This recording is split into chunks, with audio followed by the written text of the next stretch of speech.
Good morning, everybody. Hey. How are you in D.C. today? Hey, we're doing Doing great. all right. So, Charlie, just to get this out of the way, as a GM, did you ever miss the combine?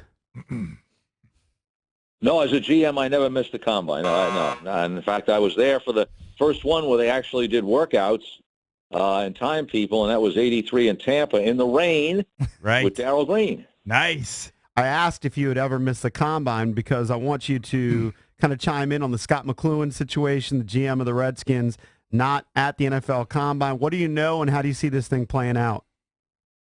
Well, I don't know anything about it other than he's not here. And I have no idea how it's going to play out. I mean, without knowing the facts, it's hard to have an opinion on why he's not here. So I realize nothing I can say anything because I don't know the facts. Yeah. Well, the only thing is you just do the math on it. He's not there. They're making big decisions like allegedly re-upping the head coach when he's still got 2 years left on his deal. Scott apparently has nothing to do with any of that. It just doesn't bode well for his future. If you had to bet, wouldn't you say, Charlie?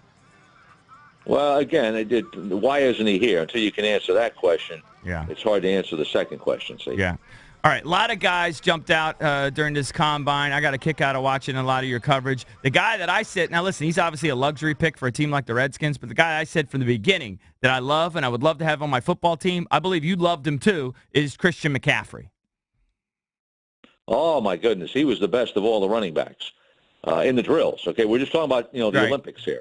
Yeah. But he could catch the ball. They line him up wide receiver. He looked like a first-round wide receiver. He's out there catching punts. Catching kickoffs, and it shows up on the tape. The guy's a terrific player on tape. He's kind of a one-cut downhill guy, a zone-type running guy. I think that's what he's best at. And you're getting a lot for your money with the guy because now you can take the guy and line him out wide. Right. So he becomes a matchup problem when he's in the game because you can put him in multiple positions. Right. Where do you see him sort of projecting?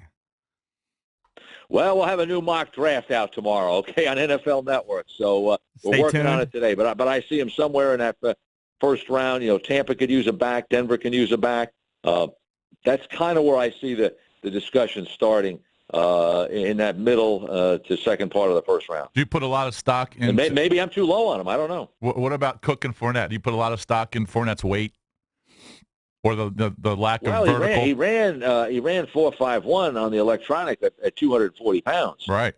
And I think that's a little bit of an artificial weight for him, but that's still pretty impressive. Now, he's an impressive guy on tape. I can't talk about, whether, him missing games and injuries. I just don't know about that. So I just watched the tape. Mm-hmm. This guy, when you put the tape on, you start immediately comparing him to Adrian Peterson. Yes. So that's how high you rate this guy. Now, he's better than Peterson in two things. He's a little more instinctive, and he runs with a lower pad level. Peterson is going to the Hall of Fame. It's hard to say one of these guys going to the Hall of Fame because they haven't done any pros yet. But this guy, to me, is probably the second best player in this draft, and maybe the best player in this draft. What about Joe? So somebody up top is going to take him, I think. What about Joe Mixon, who I'm reading, despite I guess he wasn't allowed to work out, and he had all that incident, obviously, terrible incident. But they're saying he may actually have been the most talented back. Some people are throwing that out there. I don't know if it's his agent, but how good do you think he is by what you've seen on tape? On tape, he's a top 10 player. For sure. The guy's a tremendous back. Now, obviously, people have to decide, whether they want to take the guy based on his history. Right. But just on tape, this guy's a top 10 back. And it'll be interesting where he goes. I mean, somebody will make a decision, I'm sure, to take the guy. And we'll see what happens with him. I mean, the Oklahoma people, in talking to them, can't explain the incident that happened. Everything else they say is positive about the player. But, again, you're going to have to make a decision on him. Charlie, you tweeted yesterday the biggest surprise of the Combine is defensive end Solomon Thomas running a 4.66. His stock was already climbing. When he runs a number like that, I mean, is he a top 10 pick at this point, or is he more like 15 to 20? What do you think? Well, I think he should be in the 10 to 20, 15 to 20. He may go top 10 because, and I'll explain what I think about his time. The problem in this draft is this. The teams in the top 10 need positions that aren't top 10 players in this draft. This is a very difficult top 10 to figure out. And the team is going to be tough. A lot of them will want to trade out, but boom, they're not going to be able to trade out because people aren't going to want to come up for their players, I don't think. So he may get up there because I don't know there's a top 10 defensive lineman outside of Peppers who's an end or an outside linebacker. Not Peppers, excuse me, Myles Garrett.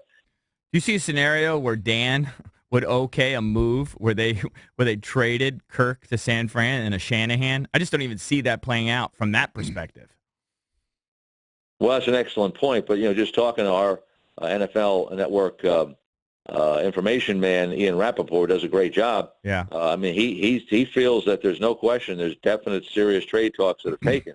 Now, again, this is just talks. We don't know what's going to happen. Right. We understand San Francisco's point of view. The Redskins are the ones that, are the ones that have to make the deal. To me, not San Francisco. Francisco wants to do the deal. Do you think the extension of Gruden, which is a head scratcher for some, but it shows some stability for free agents, particularly Kirk?